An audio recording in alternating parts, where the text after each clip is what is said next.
हमारा अगला टॉपिक है कि कंट्रोल चार्ट्स क्या होते हैं, इनको कंस्ट्रक्ट कैसे किया जाता है और इनसे मुख्तलिफ चीज़ें हम कैसे इंटरप्रेट करते हैं। तो अगेन उसी एग्जांपल पे जाते हैं कि आपने सुबह अपने घर से अपने ऑफिस तक ट्रैवल करना है और आपको आपके ख्याल में आपको 41 मिनट लगते हैं ट्रैवल करते हुए।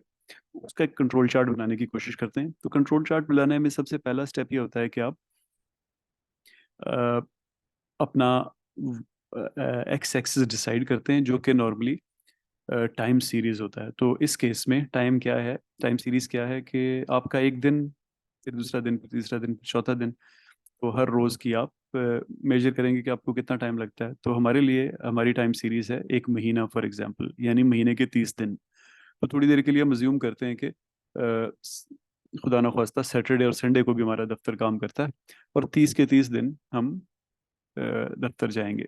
तो आप एक्स एक्सिस पे एक लाइन लगा देते हैं और उस पे 30 मार्किंग्स दिनों के हिसाब से लगा लेंगे। फिर आप मेजर क्या करना चाहते हैं, आप वो टाइम मेजर करना चाहते हैं जिसमें आप दफ्तर पहुंचेंगे। तो आप वाई एक्सिस पे मिनट्स में टाइम के मुख्तलिफ इंटरवल्स का मार्किंग लगा लेंगे। इस केस में मैंने 25 से लेके 60 तक रखा है, क्योंकि मेरा ख्याल था कि मैं 40 मिनट में ऑफिस पहुंच जाता हूँ, तो उसको रफली दरमियान में रखा है। और 5-5 के इंटरवल से, 5-5 मिनट के इंटरवल से डॉट्स लगा दिए हैं।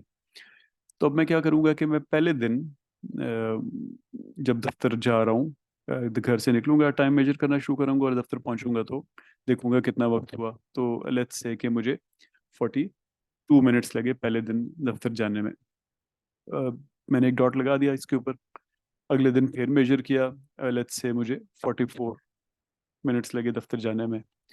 तीसरे दिन फिर मेजर किया, फर्ज करें मुझे 47 मिनट्स लगे दफ्तर जाने में। इसी तरह पूरे महीने मुझे जितने भी टाइम लगता गया, मैं उन सब के लिए एक एक डॉट्स लगाता गया, जितना भी टाइम लगा था मुझे। अब इसमें आप देख रहे हैं कि there is red dot and will soon know why it is red. तो जो आपने ये सब डॉट्स लगा दिए एक महीने में, और ये रिप्रेजेंट कर रहे हैं हर तारीख को आपको कितनी देर लगी घर से दफ्तर जाने में। अब इस चीज को आप सिर्फ जितना अभी तक आपने देखा, इसको आम जुबान में हम कहते हैं इट्स अ रन चार्ट। यानी टाइम सीरीज पे किसी भी डेटा को प्लॉट कर लिया जाए तो उसको रन चार्ट कहा जाता है। तो फॉर इजियर विजुअलाइजेशन, समझने के लिए अच्छा होता है कि आप इन डॉट्स को आपस में टाइम सीरीज में ही कनेक्ट करें, यानी 1 को 2 से कनेक्ट कर दें, 2 को 3 से, एंड सो ऑन। तो इस तरह की आपकी शक्ल बन जाती है टाइम सीरीज की। ये आपको ये लाइन जो है अभी आपको थोड़ा सा बेहतर विजुलाइज करने की कैपेबिलिटी दे रही है कि कैसी वेरिएशन हुई आपकी महीने में दफ्तर, घर से दफ्तर जाने के टाइम की। तो गौर इस पर थोड़ी देर में करते हैं। फिलहाल हम देखते हैं कि कंट्रोल चार्ट बनता कैसे है। तो अब आप क्या करेंगे कि जो आपकी सब वैल्यूज थी, जैसे पहले दिन 42 थी, फिर 43 एंड सो ऑन, इन सबको आप आपस में जमा करेंगे।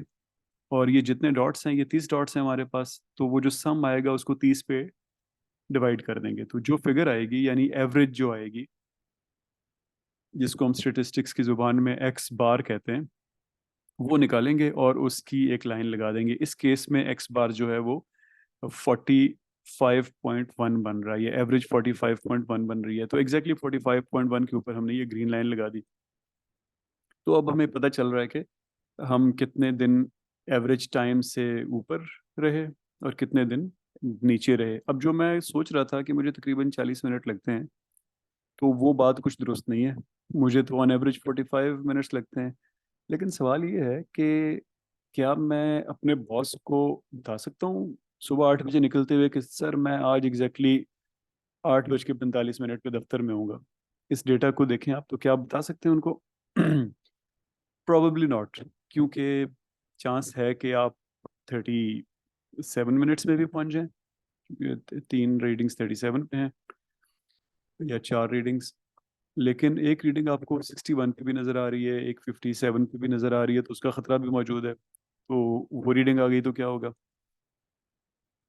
ठीक है जी, तो आप प्रॉबेबली कॉन्फिडेंटली ये नहीं बता सकते। अब इसको देख के अब आप सोचते हैं यार ये हो क्यों रहा है। तो वही दो चीज़ें जहन में आती हैं कि ये कॉमन कॉज की वजह से हो रहा है या स्पेशल कॉज की वजह से हो रहा है। अब कॉमन कॉजेज क्या हैं? अब आपकी गाड़ी की कंडीशन में रोज कोई ना कोई छोटी मोटी चेंज आती होगी। हो सकता है वो मौसम की वजह से हो सकता है आपकी बॉडी जिस तरह हैंडल करती है गाड़ी उसकी वजह से हो सकता है आपके टायर प्रेशर की वजह से हो सकता है रास्ते में कोई एक दो चार छः नए खड्डे आ गए हों या पुराने खड्डे भर गए हों उनकी वजह से हो, एंड सो ऑन। और कोई स्पेशल कॉज की वजह से हो सकती है, वही फैजाबाद वाला धरना हो गया, या कोई और स्पेशल कॉज, आपका टायर पंक्चर हो गया, आपकी गाड़ी हीटअप हो गई, कुछ भी। तो ये किस वजह से वेरिएशन आ रही है, तो ये डेटा अब आपको उस तरफ सोचने पे मजबूर कर रहा है कि मुझे समझ तो आए मैं किस वजह से कभी ज़्यादा टाइम लेता हूँ कभी कम टाइम लेता हूँ। तो आगे चलते हैं कि यहाँ पे अब आपको कंट्रोल लिमिट्स कैलकुलेट करनी है। कंट्रोल लिमिट्स जैसा मैंने आपको कहा डेटा में से ही कैलकुलेट होती हैं। तो ये जो मैंने आपको एक्स बार कैलकुलेट करने का बताया कि ये एवरेज ले लेते हैं आप सब डेटा की, ये सिंप्लीफिकेशन है थोड़ी सी, क्योंकि बहुत से मुख्तलिफ चार्ट होते हैं जो मुख्तलिफ नेचर ऑफ डेटा पे बेस्ड होते हैं। तो ये मैंने आपको बिल्कुल एक सिंप्लीफाइड एग्जाम्पल दी है। इसी तरह मैं आपको कंट्रोल लिमिट्स की भी बिल्कुल एक सिंप्लीफाइड एग्जाम्पल दे रहा हूँ। आगे मजीद ऑब्वियसली हम कंट्रोल चार्ट्स को बहुत डिटेल में देखेंगे, बहुत सारी टाइप्स को देखेंगे और एग्जैक्टली देखेंगे कि उनके एक्स बार्स कैसे कैलकुलेट होते हैं और कंट्रोल लिमिट्स कैसे कैलकुलेट होती हैं। तो in in its simplest form control limit क्या होती है, वो बेसिकली आप कंट्रोल लिमिट्स कैसे कैलकुलेट होती हैं, बेसिकली आप स्टैंडर्ड डेविएशन से कंट्रोल लिमिट्स को कैलकुलेट करते हैं। अब स्टैंडर्ड डेविएशन क्या चीज़ है? जिस तरह इस केस में हमने एवरेजेस में तमाम डेटा की एवरेज का तमाम डेटा को सम करके उसको एन पे डिवाइड करके एवरेज ले ली थी, तो इस स्टैंडर्ड डेविएशन के केस में हम डेविएशंस को यानी डिस्टेंस फ्रॉम द एवरेज को सबके कैलकुलेट करते हैं। जैसे फॉर एग्जांपल ये मैंने अभी एक एनोटेशन बनाई, ये 45.1 से ये डे नंबर 22 का जो पॉइंट है जो तकरीबन 53 पे है, इसका 45 से कितना फासला हुआ, फिर तकरीबन 8 का फासला हुआ। इसी तरह हम अ, बाकी सब पॉइंट्स को भी देख लेंगे। जैसे ये 49 वाले का 45 से 4 का फासला है, तो इसी तरह पहले का नंबर 1 जो है 43 वाला, उसका 2 का फासला है। तो ये जो डेविएशंस हैं एवरेज से, इन सब को हम कैलकुलेट करके इन सब को कैलकुलेट करके इनकी एवरेज ले लेंगे। तो इससे हमें पता चलेगा कि एक एवरेज डेविएशन कितनी है सेंटर लाइन से या एक्स बार लाइन से। जब हमें वो डेविएशन पता चलेगी, तो अगेन मैं डिटेल की मैथमेटिक्स में फिलहाल नहीं जा रहा, तो उस डेविएशन को हम आम जुबान में कहते हैं स्टैंडर्ड डेविएशन या सिग्मा। तो आप जो भी आपके पास सिग्मा आया, जो इस केस में तकरीबन 5 के बराबर है, तो आप उसको 3 से मल्टीप्लाई करते हैं यानी 3 सिग्मा कर देते हैं। एवरेज लाइन से ऊपर एक लाइन लगा देते हैं 3 सिग्मा पे, और इसी तरह आप एवरेज लाइन से नीचे एक लाइन लगा देते हैं 3 सिग्मा पे, यानी 3 सिग्मा ऊपर 3 सिग्मा नीचे। आम जुबान में हम 6 सिग्मा का एक वर्ड भी यूज करते हैं, तो वो भी इसी तरह कैलकुलेट होता है। तो इन ये 3 सिग्मा ऊपर की लाइन या 3 स्टैंडर्ड डेविएशन ऊपर की लाइन और को हम कहते हैं अपर कंट्रोल लिमिट, और 3 स्टैंडर्ड डेविएशन नीचे फ्रॉम द एवरेज उसको हम कहते हैं लोअर कंट्रोल लिमिट। ये डेटा के अंदर से कैलकुलेट होती है।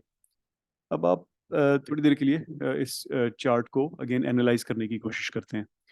तो आप देखें शुरू में तो बड़े ठीक रहे, आप पहले 3 4 5 दिन टाइट रहा, 40 के आगे पीछे ही था, बहुत ज़्यादा दूर नहीं था।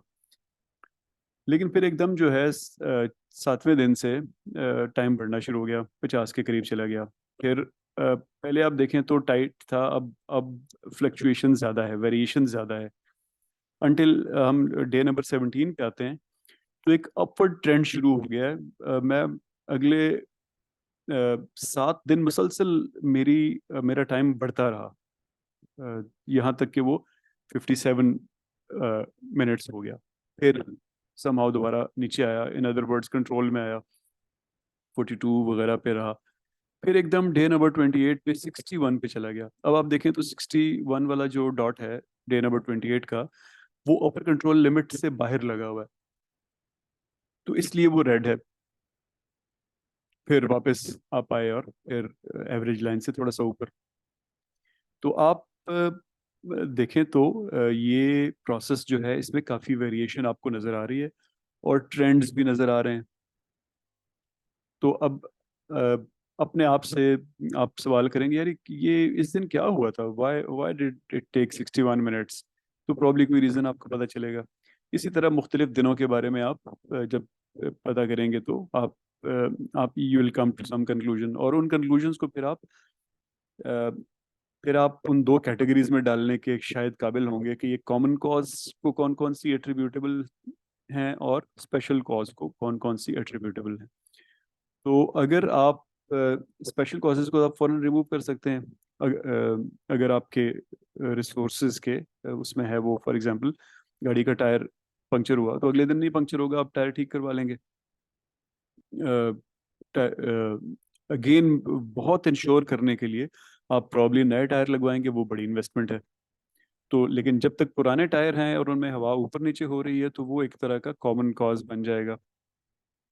इसी तरह आप और कंट्रोल्ड सिस्टम चाहते हैं एग्जैक्टली तो आप प्रॉब्ली एक नई गाड़ी शायद लेना चाहें, और बिल्कुल ही कंट्रोल्ड ट्रेवल चाहते हैं तो शायद आप हेलीकॉप्टर खरीदना चाहें, एंड सो ऑन। तो द आइडिया इज कि कॉमन कॉजेज को कम करने के लिए आप इन्वायरमेंट को इम्प्रूव करते हैं, ओवरऑल जो एक इकोसिस्टम होता है उसको इम्प्रूव करते हैं, और स्पेशल कॉजेज को ख़त्म करने के लिए आप जिस स्पेशल कॉज को आइडेंटिफाई किया जाता है उस स्पेशल कॉज को ख़त्म करते हैं जो कि एक नेगेटिव इम्पैक्ट डाल रहा है आपकी परफॉर्मेंस पे।